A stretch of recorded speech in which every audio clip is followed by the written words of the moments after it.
بسم اللہ الرحمن الرحیم۔ طلباء و طالبات السلام علیکم۔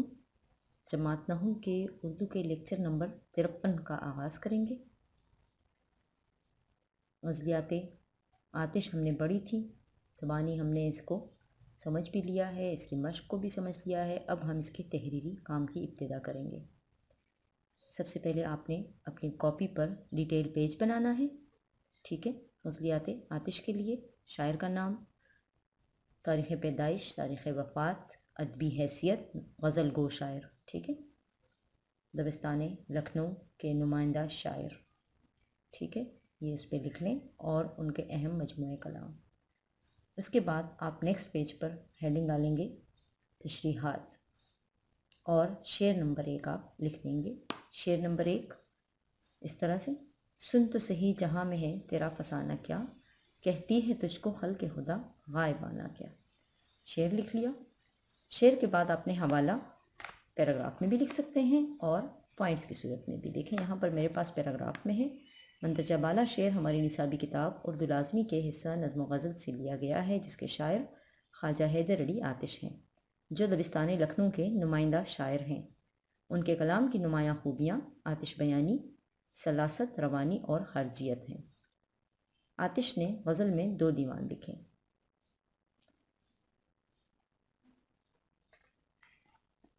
یہ خارجیت اس سے کاٹ لیں، صرف روانی، سلاست اور روانی ہے، ٹھیک ہے۔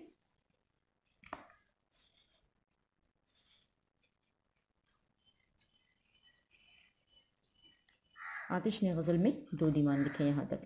اگر آپ پیراگراف میں کرنا چاہتے ہیں تو بھی ٹھیک ہے، لیکن پوائنٹس کی صورت میں کرنا زیادہ بہتر ہے، ٹھیک ہے۔ پوائنٹس کی صورت میں میں آپ کو بتاتی ہوں، مین پوائنٹس اس کے لکھ لیں، بس وہی پھر آپ ہر شعر کے ساتھ حوالے کے طور پر لکھیں گے۔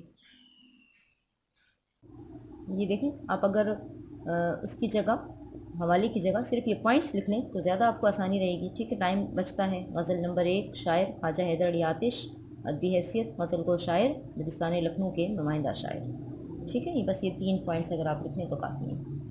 اس کے علاوہ اگر آپ، وہ کہتے ہیں نا جتنا گڑ ڈالو اتنا میٹھا ہوتا ہے، تو جو بچے مارکس حاصل کرنا چاہتے ہیں، جو بچے چاہتے ہیں کہ دوسروں سے ہٹ کے ان کو مارکس ملیں، اچھے مارکس ملیں، تو وہ پھر اس میں اہم خصوصیات کلام بھی لکھ سکتے ہیں، ٹھیک ہے، مجموعہ کلام کے نام بھی لکھ سکتے ہیں، جیسے یہاں پر اہم خصوصیات کلام میں نے آپ کو بتایا نا، آتش بیانی، سلاست اور روانی، ٹھیک ہے، یہ ہیں، تو یہ آپ لکھ سکتے ہیں اس میں۔ اس کے بعد ہیڈنگ ڈالیں تشریح کی طرف آ جائیں۔ یہ شعر ہر اس شخص کی غلط فہمی کو دور کرتا ہے جو اپنے ذہن میں یہ رائے قائم کیے ہوئے ہے کہ اس کے بارے میں لوگ اچھی رائے رکھتے ہیں۔ حقیقت تو یہ ہے کہ لوگ بظاہر تو منہ پر ہمیشہ اچھی رائے ظاہر کرتے ہیں، لیکن حقیقی رائے اس وقت ظاہر کرتے ہیں جب وہ شخص موجود نہیں ہوتا۔ شاعر یہ کہنا چاہتے ہیں کہ خوش فہمی کے شکار انسان، اگر تم اپنے بارے میں لوگوں کی حقیقی رائے معلوم کرنا چاہتے ہو تو چھپ کر وہ باتیں سنو جو لوگ تمہاری غیر موجودگی میں تمہارے بارے میں کرتے ہیں۔ بہت ممکن ہے کہ شاعر کا اشارہ اپنے حریف شاعر امام بخش ناسخ کی طرف ہو، کیونکہ ان کے ساتھ آتش کی شاعرانہ جنگ تھی اور اس شعر کے ذریعے ان پر چوٹ کی گئی ہو۔ چوٹ کرنا یعنی طنز کرنا، اچھا، چوٹ کرنے سے مراد ہے اس پر طنز کیا گیا ہو۔ دوسرے لحاظ سے شاعر کا مخاطب محبوب بھی ہو سکتا ہے۔ دیکھیں نا، میں نے آپ سے کہا تھا کہ ایک شعر کی کئی طور پر، کئی طرح سے تشریحات ممکن ہیں، اور معیاری شعر وہی ہوتا ہے جس کی کئی طرح سے تشریح کی جا سکے۔ اچھا، دوسرے لحاظ سے شاعر کا مخاطب اس کا محبوب ہو سکتا ہے کہ اے میرے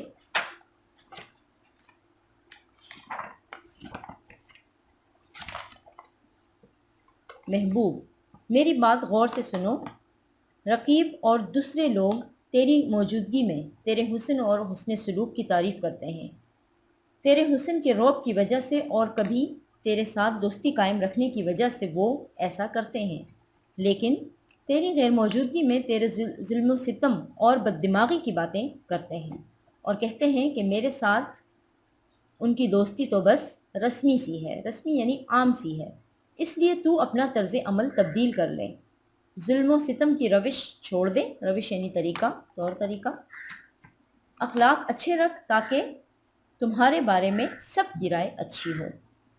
ٹھیک ہے، یہ ہوگی اس کی تشریح۔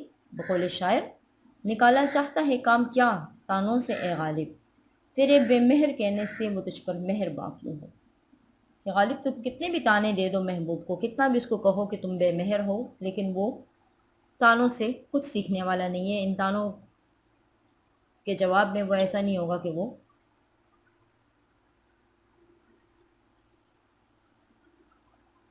تجھ پر مہربان ہو جائے۔ اب ہے شعر نمبر 2: زیر زمیں سے آتا ہے جو گل سزر بقف، قارون راستے میں لٹایا خزانہ کیا۔ تشریح سٹارٹ کرتے ہیں۔ قارون بنی اسرائیل کا، اچھا کاپی میں آپ ہر شعر کے بعد اس کے مین پوائنٹس لکھیں گے۔ اچھا، حوالے کی جگہ آپ نے مین پوائنٹس، غزل، شاعر، ادبی حیثیت، ٹھیک ہے، یہ سب کچھ رائٹ کرنا ہے تشریح سے پہلے۔ اچھا، ہیڈنگ تشریح: قارون بنی اسرائیل کا ایک مالدار شخص تھا، اس کے ہاتھ سونا بنانے کا نسخہ لگ گیا تھا۔ اس نسخے کے استعمال سے اس نے اتنا سونا جمع کر لیا تھا کہ 40 اونٹوں پر اس کے خزانوں کی چابیاں لادی جاتی تھیں۔ حضرت موسیٰ علیہ السلام نے اسے اللہ کی راہ میں مال خرچ کرنے کو کہا تو قارون نے انکار کر دیا۔ اس کے انکار پر موسیٰ علیہ السلام نے اسے بددعا دی اور وہ اپنے خزانوں سمیت زمین میں دھنس گیا۔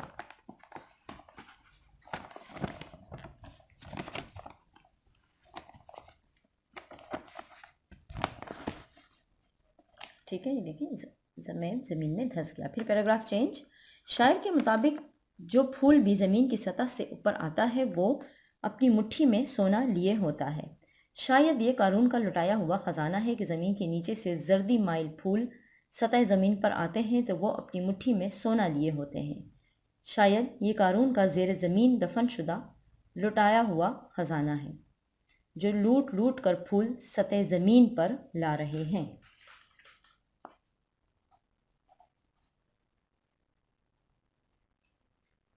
سطح زمین لکھیں، اچھا، سطح زمین پر لا رہے ہیں۔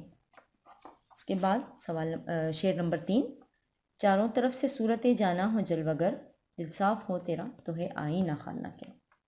تشریح: شاعر کہتے ہیں کہ اے عاشق، اگر تیرے دل میں محبوب کے لیے سچی اور پرخلوص محبت موجود ہے تو جس طرف بھی نظر اٹھا کر دیکھے گا تجھے اپنے محبوب کا چہرہ ہی نظر آئے گا۔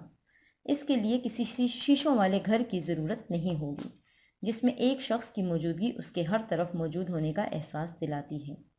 یہ شعر محبوب حقیقی اور محبوب مجازی دونوں لحاظ سے درست ہو سکتا ہے۔ اگر عاشق کو اپنے محبوب سے سچا پیار ہے تو وہ ہر وقت اس کی سوچوں میں کھویا ہوا رہے گا اور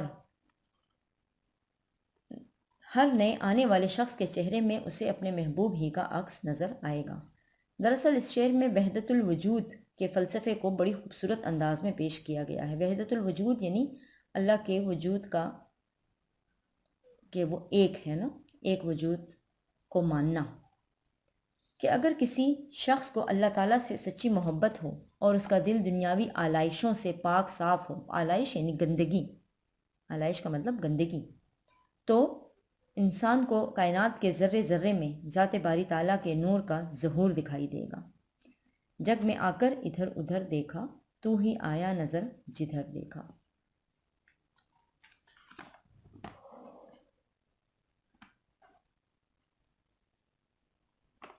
ٹھیک ہے، یہ اس کا بقول شاعر ہے۔ آپ نے بچے اسی طرح، یہ تو نوٹس ہے نا، لیکن آپ نے اسی طرح لائن چھوڑ کر بقول شاعر کی ہیڈنگ ڈالنا، پھر اس کو انڈر لائن کرنا، پھر اس کو خوش خط کر کے لکھنا، یہ سب کچھ آپ نے اسی طرح کرائٹیریا اپنانا ہے جس طرح آپ ہمیشہ کرتے ہیں۔ اگلا شعر دیکھیں: صیاد اسیر دام رگے گل ہے اندلیب، دکھلا رہا ہے چھپ کے اسے دام و دانہ کیا۔ شاعر شکاری سے مخاطب ہو کر کہتے ہیں کہ اے شکاری، بلبل تو پہلے سے پھول کی رگوں کے جال میں پھنسی ہوئی ہے، تو اسے پکڑنے کے لیے چھپ چھپ کر دانا اور جال کیوں دکھا رہا ہے؟ شاعر کے مطابق شکاری کی یہ کوشش بے فائدہ ہے، کیونکہ عاشق کی تمام دلچسپیوں کا محور اور مرکز اس کا محبوب ہی ہوتا ہے۔ دوسرا مفہوم یہ ہو سکتا ہے کہ بلبل پہلے سے پھول کی محبت میں گرفتار ہے، جو پہلے سے گرفتار ہے اسے جال ڈال کر پکڑنا اور پھر پنجرے میں قید کرنا کہاں کی دانشمندی ہے؟ جب بلبل پھول چھوڑ کر جا ہی نہیں سکتی تو اسے قید کر کے رکھنے کی ضرورت ہی کیا ہے؟ بقول شاعر، مجھ زلف کے مارے کو زنجیر نہ پہناؤ، کافی ہے میری قید کو ایک مکڑی کا جالا۔ ٹھیک ہے، زلف کے مارے سے مراد یہ کہ عاشق جو ہے وہ اپنے محبوب کی زلفوں میں قید ہو چکا ہے، اس سے عشق کر بیٹھا ہے، اب اس کو قید کرنے کی ضرورت نہیں ہے۔ بس بچے یہیں تک رہنے دیں، باقی انشاءاللہ ہم نیکسٹ لیکچر میں کریں گے۔ یہاں تک اپنی تشریحات اپنی نوٹ بکس میں کمپلیٹ کر لیں۔